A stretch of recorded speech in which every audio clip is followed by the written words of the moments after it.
Hello everyone, Alistair Gold here, back from that ferocious, frantic, crazy, incredible derby at the London Stadium. Yeah, it wasn't. It wasn't. We know it wasn't. It was about as ferocious as a kitten in a onesie. It really was. It was just... it was the most meh derby I think I've ever been to in my life. Yeah, wow. Lots bits and pieces to talk about. I'm imagining this is probably not going to be as long as normal videos because there's only so much we can take from that game, I think. But there's various other bits and pieces around Spurs, certainly that came after the game and in the game that we can discuss. But yeah, the London Stadium.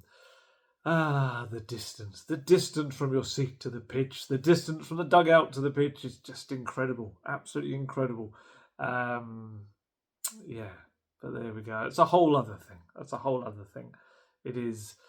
At least we had pitchside monitors. On my first ever visit to the London Stadium when covering a football game, the row of seats I was in had no pitchside monitors. It was a nightmare to work out what had happened. And I'd imagine those away fans down there that I saw, I wonder what the experience is like for you. Let me know. I'm intrigued to know. I've never sat there as a fan in that stadium, or sat where the fans sit anyway. It was a strange game. Strange game. Like I said, one side that clearly had its eye on something else, and the other side that just couldn't seem to really focus on anything in particular at all.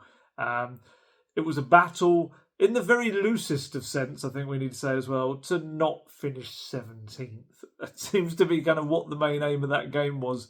Like that would really polish the Premier League seasons that these two teams have had. It was certainly not El Clasico. I know it had a different, more toilet-related version of that name that the fans had given it, which pretty good. No, it was pretty apt, I think, the name it actually had. It was just a game that no one really cared about in terms of, you could see it. It wasn't a derby in the traditional sense. There weren't people throwing themselves into challenges. There weren't yellow cards galore. It wasn't that sort of game. Even the crowd were a bit like, I mean, obviously West Ham West Ham are below Spurs. It kind of shows you with the season Spurs have had, West Ham are even worse. And Postecoglou made it very clear ahead of the game he was going to make a lot of changes. He was true to his word. He made 8 changes on the day.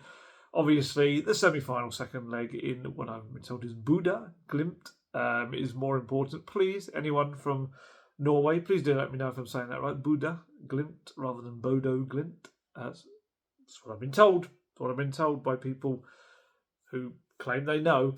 So 8 changes. Only Vicario, Basuma and Richarlison retained their spots from the starting 11 that took on Bodo Glimt. And everything around them. The entire back four changed. Both players either side of Basuma and Richarlison were changed as well.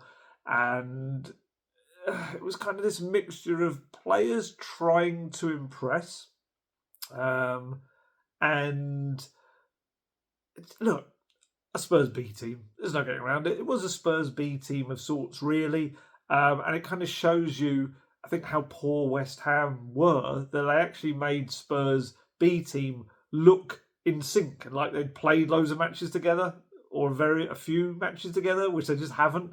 I wasn't impressed by West Ham at all. They for me, probably, I mean, the league table says it. I'm not saying anything shocking by saying it. They probably, with Southampton, are probably the worst team that I've seen Spurs play this season. I mean, Leicester as well, but then Leicester beat Spurs. I still can't get over that home defeat to Leicester. I just still can't get over it. West Ham they've got Jared Bowen, who is a brilliant player. I've always liked Jared Bowen. I wanted Spurs to sign him back in the day, and it's just kind of, you see him now as their kind of leading light, as their captain today as well. And he's their best player by a country mile. A draw was probably the fairest result, I think. I don't think you can complain too much about that. I'd say Spurs probably created the better openings in the second half, but then obviously West Ham finished it with that Jared Bowen glancing header that Vicario made a really good save to push away, kind of a flying save. So, yeah, I think the point's probably fair in a game that no one really cared what the outcome. I think what was probably important was that the travelling fans that came along were not kind of embarrassed by it. There's certainly only, I'd love you to know, to tell me the fans that were in that away end at the down far, far, far beneath me. There looked like an appreciation, at least, for what this fringe team had done on the day, at least getting a point and coming away from the game with a point. I think, please let me know, that it looked like they were applauding them from what I could see, the players on the pitch. I don't think there was any annoyance or anger about it. I think there was maybe an understanding, acceptance of what the game was going to be and what it ended up being. And yeah, they had chances probably to win it if they'd just been that little bit more clinical in front of goal. I mean, how did it start? It started with probably West Ham started ever so slightly the brighter of the two, but actually, of course, we know it was Spurs that opened the scoring. Max Kilman, absolute nightmare. The West Ham centre back. I remember Spurs were linked with him at one point. He looked to be under complete control of a long Jed Spence kind of punt up the pitch, and then for some reason took it closer to Matisse Tell, and then hit it against Matisse Tell, who then kind of looked up, and it was a good ball actually. He kind of hit it quite hard straight across the box to where Odegaard was on the other side. Odegaard, quite calm and composed, took a touch, knocked it into the corner, and yeah, it was a good start for Spurs, and you could feel the kind of crowd starting to get a bit annoyed. There was one moment where I turned and said to one of the West Ham reporters, if it was Matisse Tell had a free kick on the edge of the box, and I kind of said, if he scores this, it's probably going to get quite unpleasant and toxic in here, isn't it? And he said, absolutely. He said there's been a few games like that this season where, West Ham have kind of gone behind, and the crowd have let them know their feelings on it all. I mean, we've had it at the Tottenham Hotspur Stadium as well, but as it was, Spurs thought, well, since you've been so nice with your defending, we're going to just have the one moment as well where we're going to do that as well, which was really annoying because I actually felt on the day Tottenham's defending was pretty disciplined. Completely changed back four, and I actually felt, they did really. They kind of, a lot of the defending wasn't bad at all on the day. But it's all for nothing in a way if you're going to concede a silly goal, which is what they did. You can defend superbly for 94 minutes, but if in the 5th minute of added time you concede a goal, it's all fallen apart. It was just a really dreadful little bit of defending. Bowen picks up the ball. It's played through the centre because Spence has come out and left a big gap in behind him. The ball's played through. Bowen kind of waltzes into this massive space. Ben Davies realises far too late, oh no, he's going to run through there. And Davies doesn't really get across to him at all. I think he kind of thinks, Bowen's going to run down the side and then put the ball across. And you can just see the moment when Bowen looks up and goes, you're not even going to come across? Okay, I'm just going to go diagonally towards goal then. And he just heads towards the goal. And that still shouldn't have created an opening for him, because with the angle he was looking, and Vicario had filled the space from the angle between the two posts. It should have been covered. And it's almost like the one thing, Guillermo, remember, don't open your legs. Don't open your legs. And he opened his legs and he puts the ball between his legs and into the net. And it's like, it's the one thing that offered him a route to goal, and you did it. Very frustrating. Very frustrating. Especially as Vicario then, at the end of the game, makes a really good flying save and otherwise was pretty good in collecting the ball from set pieces and things like that. He didn't have anything to do from that, letting the ball go through his legs, to making the save right at the end of the game. Because of defensive discipline, I think, but also because he kind of mopped up things that came into the box as well, set piece wise. His passing, there was a couple. I do worry about Vicario's left foot. His left foot sometimes, it does some strange things. But yeah, just really, really frustrating moments. All three players, I would say. Vicario for letting him have the kind of effort on goal when there was no angle existed. and Spence and Davis, I would say, ahead of him, just for the varying reasons that I've already stated. But then, like I said, I felt like Spurs had the better chances from then on.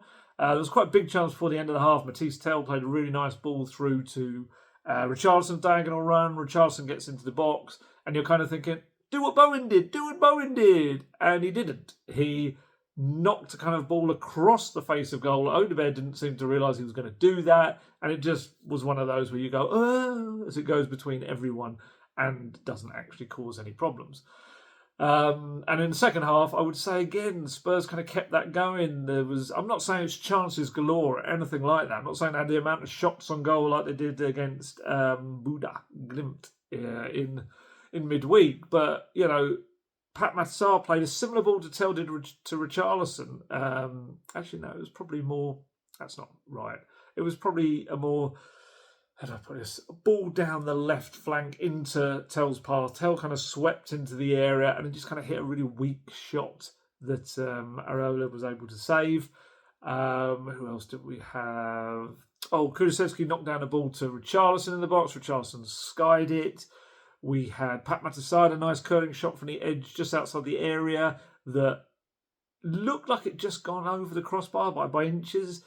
There's one angle I think maybe Areola got a slight touch of fingertips to it, perhaps. I don't know. But yeah, they had chances. And then West Ham just had a couple towards the end. Fulkrug had, I think he headed over at the back post and under Bowen. The Bowen glancing header that Vicario did well to adjust to. But this was not a game of quality. There was very, very little quality in it. It was not really a game of very much at all, to be honest. And I'd probably say Spurs will be happy with the point, bearing in mind they were a team that were thrown together, haven't played much together. A few of the players haven't really played many minutes at all, and they're trying to get their sharpness back. So I would say it would probably be more annoying for West Ham at home in front of their crowd to not really look like they were ever going to take any more than a point away from a Tottenham beating, I think, really, is the way to look at it. I asked Postecoglou what he made of it afterwards, and he said, I'm proud of the players' efforts. It's not easy making so many changes, and it's going to affect fluency and even the rhythm of the game. But even the individual players haven't played a lot regularly, and it wasn't just the changes. But I mean, I only made one sub, so a lot of them played a lot more minutes than they have recently. I thought the efforts that they put in today were outstanding. They were really disciplined and organised. We were disappointed with the goal we conceded, but aside from that, I thought we nullified their threat as well as we could, and they had some decent firepower up front, and I still thought we were dangerous going the other way. So I'm glad the boys got some reward. It's obviously not a win, but some reward for their efforts, because I thought on a difficult day, they handled themselves really well. Let's look at some positives. There are a couple of individual positives. I thought, again, you probably heard me mention his name a few times, Matisse Tell. I thought it was quite bright on the left wing. For me, probably Spurs' best player on the day. Grabbed that earlier assist for Odegaard. Should have had another one probably for Richarlison, and he probably should have scored himself when he was put through too.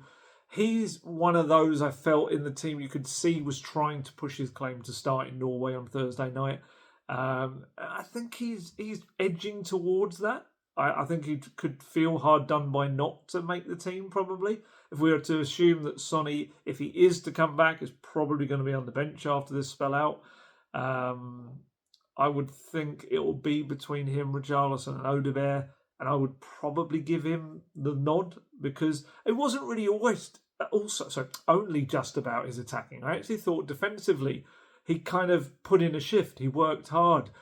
He won 3 of his 4 aerial duels, even if he only won 4 of the 15 on the ground. But he was trying, he was putting himself about, made 2 ball recoveries, 1 tackle. He made this one really long chase back down the pitch to track Aaron Wan-Bissaka. And he kind of forced him off the pitch and got a throw for Spurs. And you can see Postecoglou was delighted, gave him a proper kind of, how do you call it? A round of applause is probably the easiest way. I was going to say standing ovation, but of course he's standing. He's in the dugout, standing at the edge of it. And now he could be sitting down. But yeah, I asked a load of questions. I think I got 4 questions in the presser, because it was one of those where a couple of moments I was like, just something went quiet. So no, don't stop, I'll ask another one. I asked him, kind of, does he feel like Tell is starting to find his feet? Not only at Tottenham, but in the Premier League as well. Feels like he fits the system that little bit more. And he said, we're asking some big jobs of him. Playing on the left and then in the centre. He's constantly learning. A lot of our guys I know will develop into top footballers. They have to go through this process of learning and adapting and understanding the demands of the Premier League and the demands of this football club. We asked a lot of Matty since he's come in. He pretty much played in every game at some point. He's taken in the information and he understands the role a little bit better, especially out on the left. Again, important for us. These last few weeks, we've obviously had Sonny out. We've needed him to fill that void, and I think he's done that job well. I think he has as well. I know there's some people kind of had already given up on him when he was still only 19 at that point. I think he's turned 20 now. I have said this before, but I wouldn't be shocked if Spurs tried to negotiate his price down a bit, and I would imagine that Bayern are expecting that as well. But I think, personally, I think they should. I think they should, I think they should still try to sign him because I think there's something there. And I think, again, he spoke there about the learning ability. I think he's got a little bit like Archie Gray's got, Lucas Berval's got, being very young but having this ability to adapt and improve and learn. And I think he could still be, a hell of a player, really. So yeah, I hope they do. One player that Postecoglou is definitely going to need now, it looks like, on Thursday night in Bodo is, it sounds so weird to say that, I've been saying Bodo for so long, Bodo, is Dejan Kulusevski. But he's going to need a much sharper version of Dejan Kulusevski because it looks like James Maddison's not going to be available. It looks like potentially maybe his season's over by the way that Postecoglou answered my question. If you're not aware, James Maddison tweaked his knee in the... tweaked was how it was described at the time, in the first leg. Obviously had played really well in the game, came off. In the immediate aftermath, I think he and the club seemed to think it might not be too bad. But then the days have passed and the feeling seems to have changed. And I asked Postecoglou, because he said there was going to be a scan. So I said, what's the update on the scan? And his just face said everything. You can tell when you're asking a question to someone, you just know the way they react with their face, even before the words have come out. And he said, no, it doesn't look good. Sorry, it doesn't look great. Well, but we're just waiting for further information. We'll just wait and see. Hopefully we'll probably get some clarity tomorrow. It's fair to say it doesn't look promising, but I'll just wait and see. It just feels like another cruel blow this season, especially a cruel blow late in the season, like Lucas Berval is. Maddison, 6 goal involvements in 6 Europa League games. You'd want him to be playing in your next Europa League game, a semi-final second leg as well. 23 goal involvements in total this season, Maddison. It's just, you wanted him there to pull the strings. Of course you do. Spurs are going to have to go and score there, I think, just to kind of settle some nerves, and he gives you a great chance of doing that, whether it's himself running onto those long balls from Romero and Porro, or whether it's setting up others. And yeah, it's going to be on Kulusevski now, I think, to fill that role. And it's been a weird season for him. He had that incredible start to the season. We were all raving about him. Then he kind of looked tired and knackered, and then he had this stress fracture in his foot. And I think ever since he's come back from the stress fracture, just has looked really rusty, and he just hasn't looked himself. Sometimes he just starts running into blind alleys. Sometimes he's losing the ball. Blind alley, that's not me, by the way, blind alley. That would be weird. I don't know why when I did that I thought of Daredevil. And that could not have looked any less like Charlie Cox playing Daredevil, Matt Murdock. One bit. I always find it weird when I see Charlie Cox doing an interview and you see him kind of looking at the interview. It's so strange. Because he plays the part so well. Sorry for those who don't watch Daredevil, that means nothing to you. Kulusevski, that was a random segue. Kulusevski, 96 minutes in his legs, which is good. That should help get him kind of at least sharper and fitter. We kind of saw little glimpses of what he can do, little moments, but not anywhere near how he was playing earlier in the season. Postecoglou was asked kind of what he can see in his play, and he said he's getting better. There were moments in the game when you started seeing he's moving a lot freer. It takes time. You're missing a couple of months of football. For any player, it takes a while. It's just about getting fitness and getting some match rhythm. I was pleased for him today. The thing with Decky is he just works his socks off all the time. I just felt you could see some of that ability to beat people and turn in tight areas and run with the ball. It was coming back. I was also pleased with his discipline today. They had a really aggressive attacking lineup out there, and he had to do a really important and defensive job for us, and I thought he did that well. And that's going to be key as well on Thursday night. He's going to have to work hard. What other positives are on the pitch? Probably, like I said, that Bowen moment aside, probably the back four. I felt that they kind of dealt with a lot that came in at them. Danso, he had some nervy passing. I felt he put some passes out of play or passes that weren't particularly great for his teammates to control. Other than that, though, his actual defensive work I thought was pretty strong. He led the way actually defensively. 10 clearances, 1 interception, 1 block and 1 tackle. Davis, I thought he improved after that poor moment with the Bowen goal. Jed Spence, still not finding his groove at the moment. It's almost like with a Doggy coming back, he can sense that Doggy's had a couple of really good performances in Europe, especially 2 or 3 actually. And I don't know if that's just taken the wind out of Jed Spence's sails, perhaps. I don't know. But the good thing about Jed was that he was kind of showing what he had and making a point and kind of saying, you need to play me. I think he can't let that go now. He needs to keep doing that. And look, he's had some terrific matches this season. So it's kind of, he's still not playing badly. I think it's just we're judging him by the standard he was playing a month or 2 back. But yeah, it just wasn't quite clicking for him today. There's a couple of little moments, but yeah, not quite where he needs to be at the moment. On the other side, Archie Gray, obviously playing as a more solid kind of fullback, not really attacking too much other than the odd little cross that he put in. I think the most impressive thing for him was that he had a tough day at Anfield, a really tough day in his last game. Obviously, that was in midfield, but I thought he responded well from that, and that's the key thing for him. Kind of that. A bit of a lesson for him, I think, at Anfield. It's the school of football. He's 19 years old. He's going to be learning so much. And Postecoglou said, I thought Archie was really good. Good to get him back. He was disappointed with Liverpool last week, but again, that's part of his learning. I'm sure he'll have reflected on that day and he's going to make sure that the next time he gets that opportunity, he'll handle it differently and better. I'm sure he will because he's that kind of personality. I thought he was really good today. Kevin, again, it's so important to have him back. The fact that he got through 90 plus minutes was excellent. Benny and Jed have been... Benny and Jed, it sounds like a folk singing duo. Here's Benny and Jed with their latest single, Tottenham, rah, rah, rah. Benny and Jed have been important for us all year to be available. Like I said, you can have the best laid plans like we did last week, but then we lost Lucas on the eve. I need to know guys are ready. That's why we've been giving them game time. I'm comfortable that whether it's the back four or the rest of the boys who played today, if we need to make a decision that means one of them starts, I'll be more than comfortable in them doing that.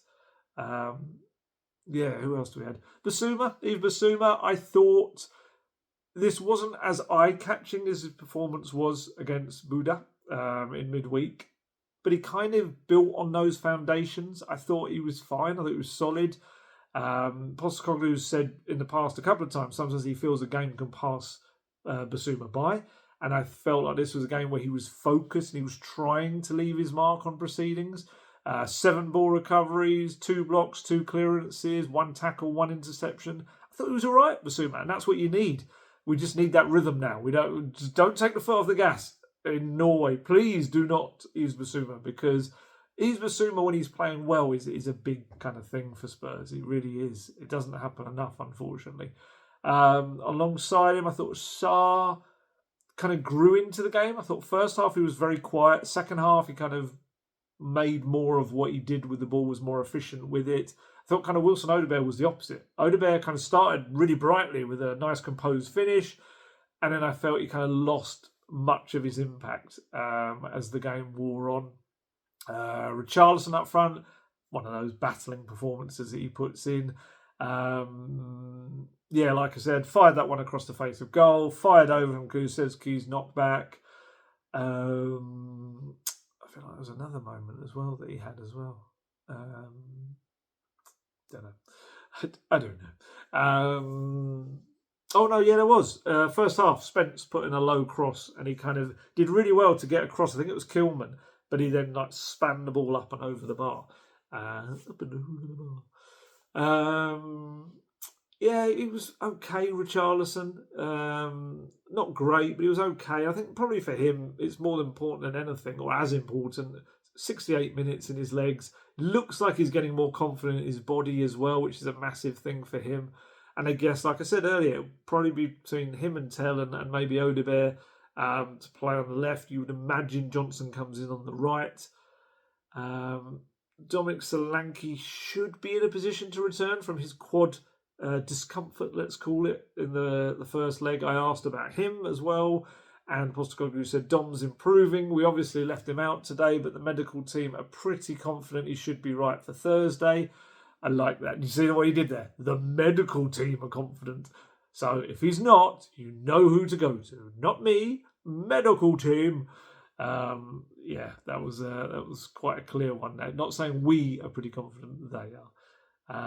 Mikey Moore, we got to see the lesser spotted Mikey Moore, and it was glorious. Well, it was okay.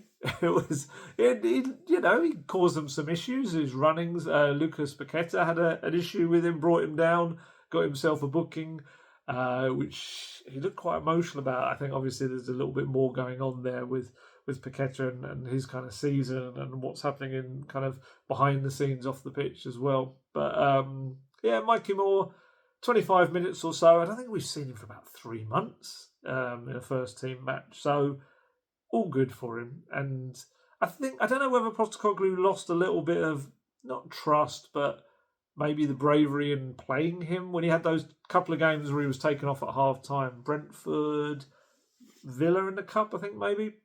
And he lost a little bit of, maybe a kind of, belief in him right now. I think everyone knows Mikey's going to be an incredibly talented young player. But yeah, this was more kind of in keeping with kind of what we expect to see from him, brought on and causing a bit of chaos. And yeah, he did all right. His actually first involvement, I think, was putting in a corner that hit the side netting and had a few fans, the West Ham fans, scared because they thought it'd gone into the net. It wasn't a great corner. It was going inside side netting. It's not a good corner, but it did scare them. Who else? Damola Ajayi was on the bench as well. More experience for him. Didn't come on, but more experience. I did wonder whether Luca Williams-Barnett might have come along. I don't know whether he ended up going as the extra man in case of injury or illness or not, because he only played about half an hour for the under-18s yesterday in their game against Chelsea, I think it was. But he did not. He was not involved. One for the future, though. He is only 16 years old.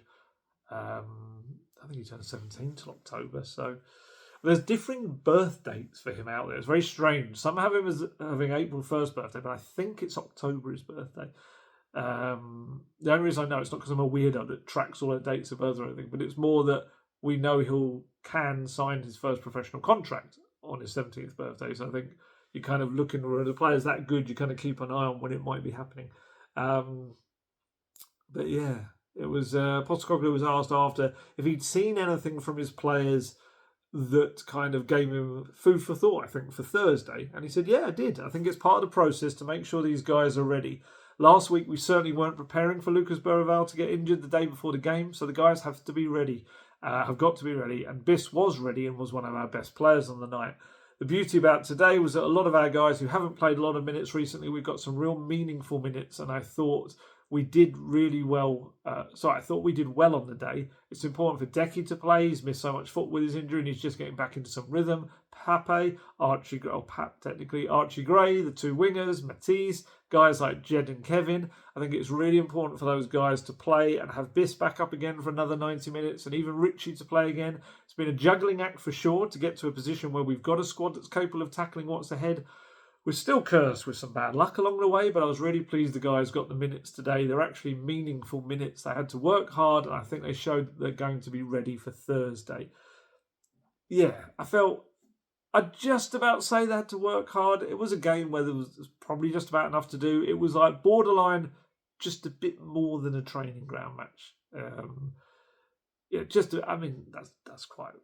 That's too much, actually. I've probably exaggerated there.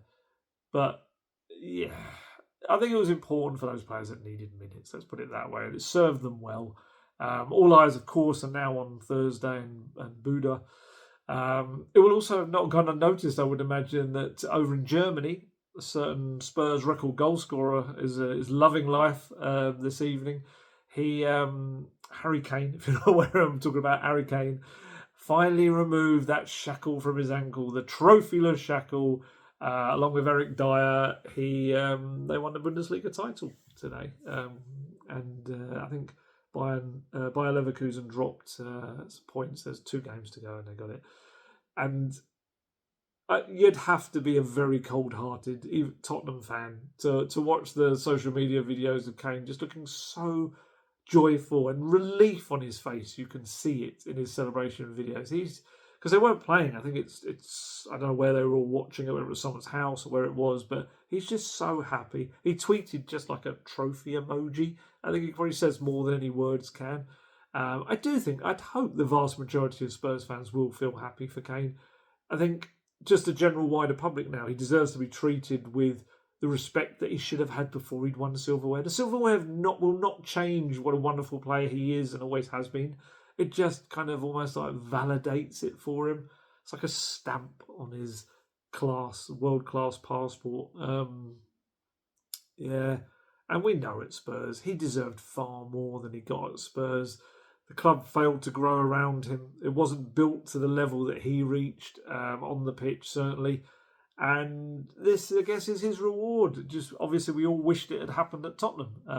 Postecoglou probably no doubt dreams about what his team, probably particularly last season, would have looked like with Kane up front.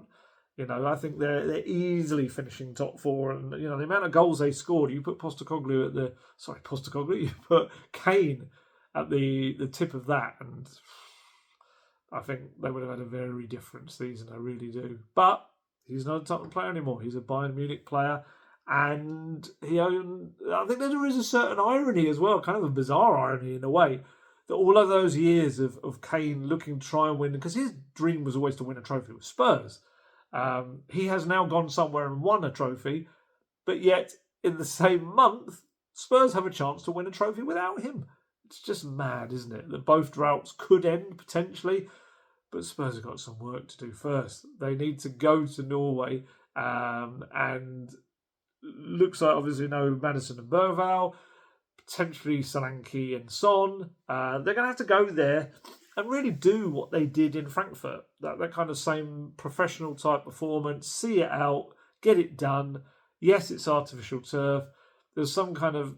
Postecoglou said on Friday that they weren't going to train on artificial turf ahead of it. Last time, before the Tamworth game, they trained inside the Dome, this very hot building within Spurs, where they have an artificial turf. And his reasoning, I think I said this in the last video, was that it's not the same. It's not the same kind of grass. It's not going to bounce the same. It's not the same dimensions. That's his thoughts on it.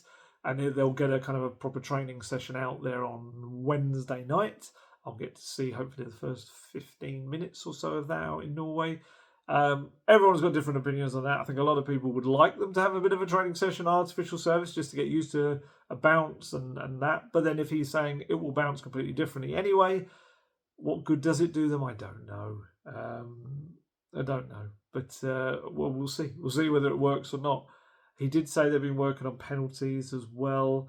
There was some interesting stuff that I didn't use because I've kind of heard him say it before, but I know some of the national media went on it about the kind of the attitude around Spurs, is kind of self-fulfilling prophecy of doom when things don't work out.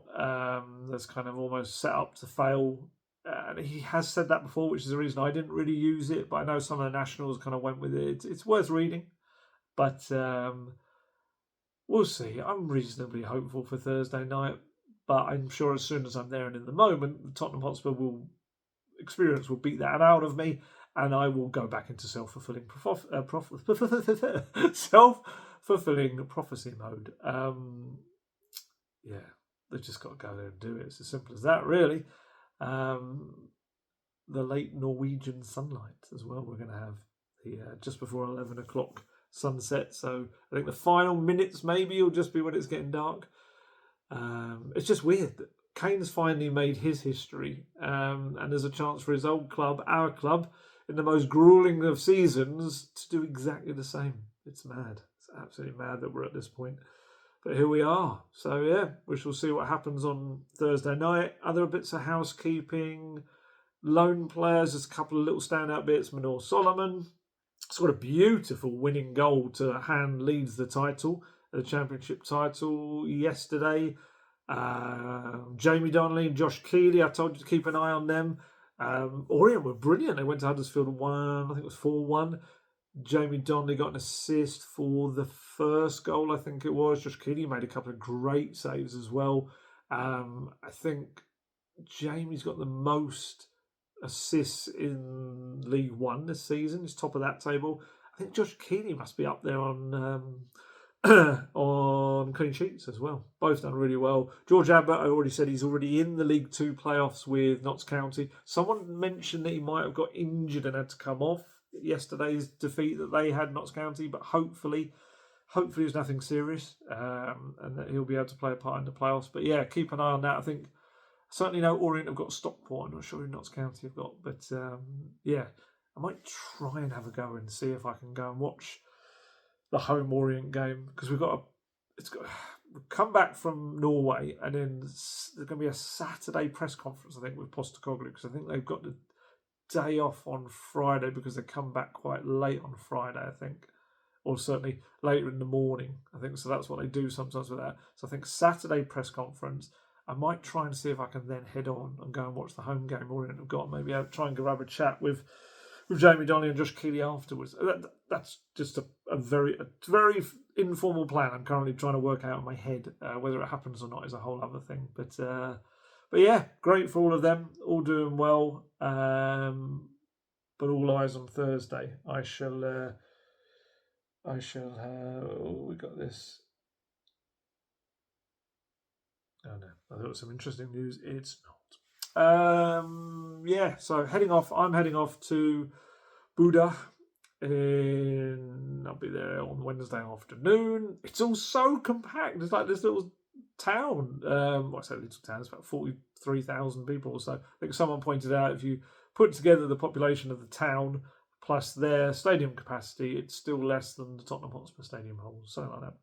Actually, on that, I've noticed, and it's very cool, it'll probably go down now, my subscribers. I think I've got more subscribers now than the capacity of the Tottenham Hotspur Stadium. So thank you very much. You know what I'm like. I don't ask for likes, subscribers, all of that sort of stuff. So it was very cool. I noticed that the other day and it kind of clicked the number, and I had to Google the capacity to double check, and it is something like 62,850, I think. So yeah, thank you very much. That's very cool. But yeah, it's such a small town because like you've got, the airport, apparently it's a 10-15 minute walk to the stadium from the airport. It's so cool. And everywhere in town's about 15-minute walk from everything. So it's going to make it helpful for those of us going over. I think it's 400 allocation of Spurs fans. Met one on the train back today. He's heading over there. So yeah, it'll be an experience. It'll be different. And hopefully Spurs come away with the result we want them to.